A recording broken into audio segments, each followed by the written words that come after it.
In July of 1940, having defeated France, Germany focused its efforts on defeating Britain. Britain was Germany's last enemy in Europe as of 1940, and Germany wanted to quickly defeat them so that they could focus on destroying what they saw as a larger enemy, the Soviet Union. The quickest way to defeat Britain, German planners concluded, was an amphibious assault. It was a risky plan, but in the second half of 1940, Germany did its best to prepare for the invasion. It would be necessary for Germany to achieve aerial supremacy over the English Channel and mainland, and the resulting air battle is known as the Battle of Britain. German commanders had not expected the Luftwaffe to suffer such high losses during the Polish, Norwegian, and Western campaigns, and this disadvantaged German firepower throughout the battle. Germany's first move was targeting British convoys in the English Channel, and this allowed Germany to simultaneously hamper the British war effort and build their own air force for a future direct attack over Britain. The Germans sank a number of British merchant ships and a few destroyers, but the overall damage was lackluster, and German casualties were heavy. Still, they were successful in diverting British shipping away from the Channel. Next, on August 13th, Germany launched an operation to destroy RAF bases and planes and gain aerial supremacy. Again, casualties were heavy on both sides, but British air crews held firm. In another attempt to annihilate the RAF, German aircraft launched a massive raid over Britain on August 18th. The battle, which was the single most destructive day during the Battle of Britain, would become known as the hardest day. In July and early August, Hermann Göring, the head of the Luftwaffe, and his commanders were incredibly confident about the potential of the Air Force. Optimistic after their victory over France, German leaders had calculated in July that it would take no longer than a week to destroy the entire RAF. 1 month later, the RAF was still performing well. Although Germany began with more planes than Britain, British fighter production was higher than Germany's, and they were producing around 470 planes a month by July. The extent of British aircraft production would soon catch up to the Germans. However, at this point, the Germans still held a slight numerical advantage in total aircraft. They had 1,240 bombers and 745 fighters. The British had 825 fighters. The increasing British production and limited German progress prompted Germany to launch a massive attack. Up until August 18th, Luftwaffe attacks were directed towards bomber airfields, naval command airfields, or training airfields. Attacks were also dispersed across a wide area, but in this way the RAF was not overwhelmed by a concentrated attack and could easily respond to any raid. On the 18th, Germany shifted its strategy. It planned to launch a concentrated attack against RAF fighter aircraft bases.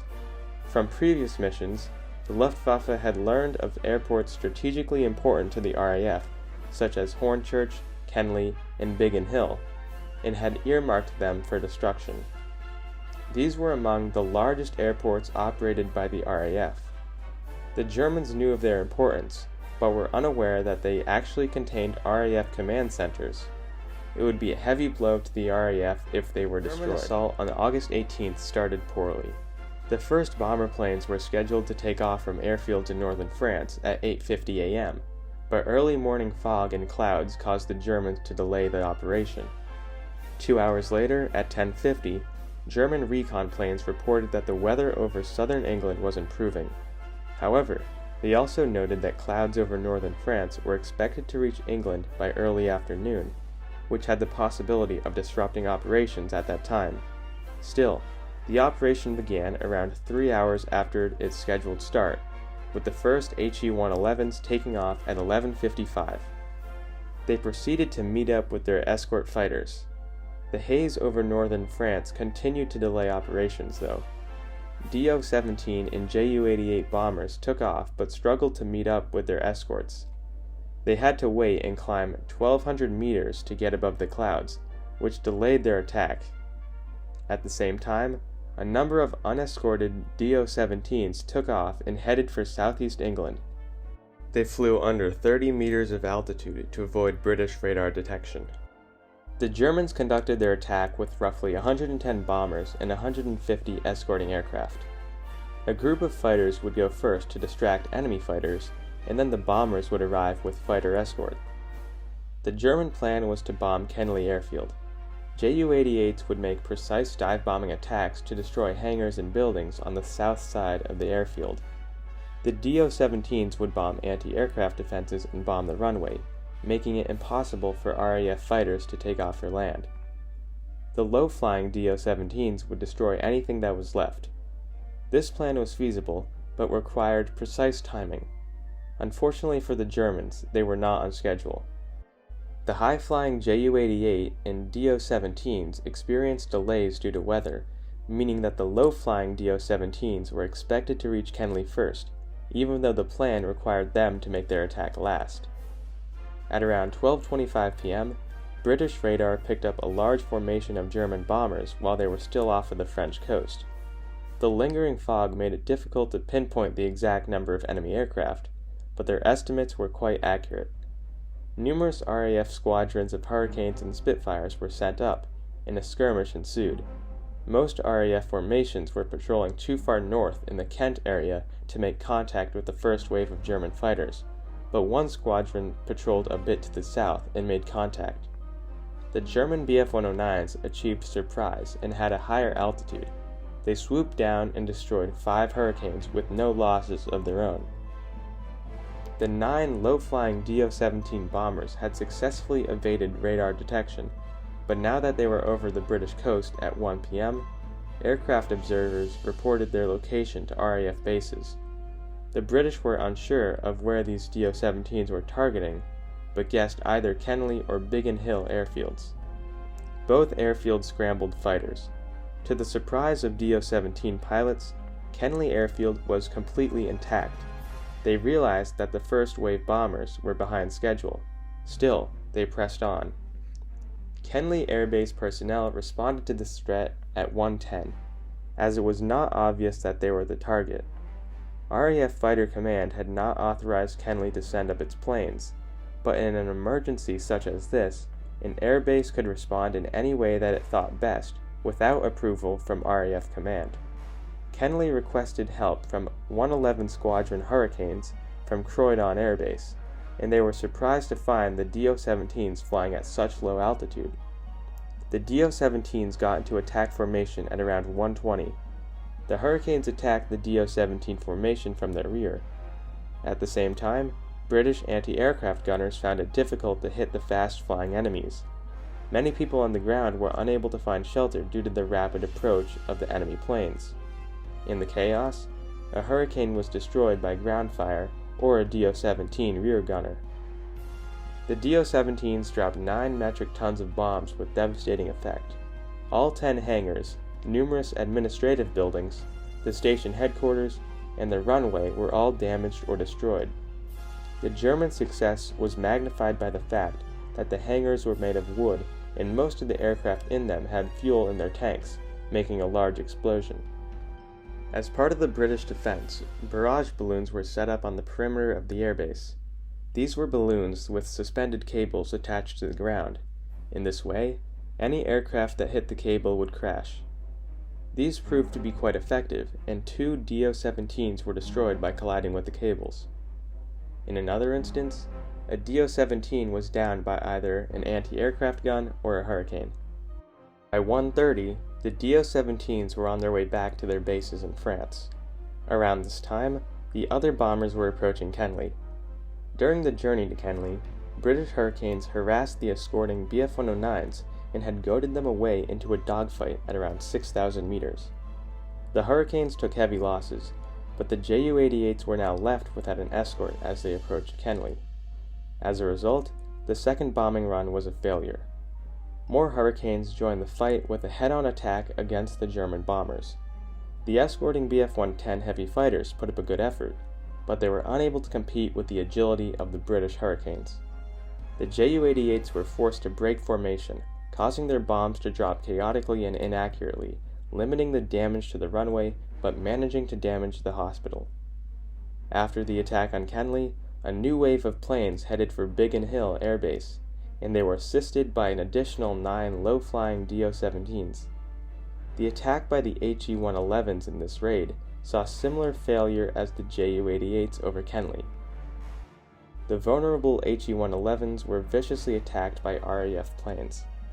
In addition, the Do-17s conducted their low-altitude attack way too early, and they did not attack in coordination with the HE-111s.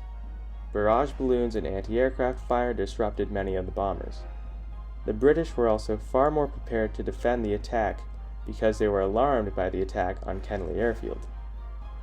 The British defense was robust. No buildings were destroyed, and the runway took only minor damage at Biggin Hill. 7 of the 9 low-flying Do-17s and numerous HE-111s were destroyed, making the battle a decisive British victory.